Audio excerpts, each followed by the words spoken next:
Guys, good morning. ভাবছি পাগড়িটা আমি কি করে পেলাম। ওর কাকার অফিসে আসে একটা দিল।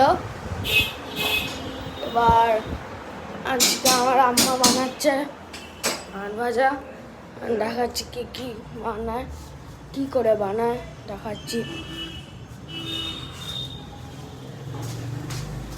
আম্মা, আম্মা ভাত ভাজা করো। ভাত ভাজা করছে ও। উপরে আছে, ভাতটা নামিয়ে ও ঠিক আছে, হয়ে যাবে। এখনো হয়নি না, বসাচ্ছি। বল।